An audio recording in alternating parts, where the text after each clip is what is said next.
Hello, this is புவி. பச்சரிசி உப்புமா காலையில் டிஃபன் பண்ணேன். அதை உங்களுக்கு அப்படியே ஷேர் பண்ணிக்கிறேன். ரொம்ப ரொம்ப டேஸ்டியான ஒரு உப்புமா. ப்ரெஷர் குக்கரில் பச்சரிசியை கொஞ்சம் வறுத்துக்கோங்க. ஒரு பொன்னிறமாக வறுத்தா போதும். அப்புறம் 3 ஸ்பூன் ஆயிலில் கடுகு, உளுத்தம்பருப்பு, கடலைப்பருப்பு, காஞ்ச மிளகா, கருவேப்பிலை, அதுக்கப்புறம் கொஞ்சமாக சீரகம், ஒரு வெங்காயம் நறுக்கி போட்டுட்டு கொஞ்சம் பெருங்காயத்தூள் போட்டுக்கோங்க. நல்லா வதக்கிட்டு அரிசி எவ்வளோ எடுத்திருக்கீங்களோ அதுக்கான அளவுக்கு தண்ணி ஊற்றிக்கோங்க. நல்லா தண்ணி கொதிக்கட்டும். தண்ணி கொதிச்சதுக்கப்புறம் கூட போடலாம். நம்ம ப்ரெஷர் குக்கரில் வைக்க போகிறோங்கிறதுனால நான் வந்துட்டு டைரெக்டாக போட்டுட்டேன்.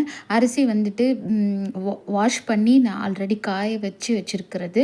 ஸோ நம்ம வந்துட்டு ஒரு வறுத்துட்டு போட்டுட்டு கொஞ்சோண்டு நெய் போட்டுட்டு ப்ரெஷர் குக்கரில் ஒரு 2 விசில்ஸ் வச்சுட்டேன். அவ்வளோதாங்க. ஒரு பச்சரிசி உப்புமா வாசனையாக சூப்பராக இருக்கும். துருவின தேங்காய் இருக்குல்ல, அதை போட்டுக்கிட்டேன். அப்புறம் கொத்தமல்லி போட்டாச்சு. அவ்வளோதான். பிரேக்ஃபாஸ்ட்டு சிம்பிளான ஒரு பச்சரிசி உப்புமா வந்துட்டு ரெடி.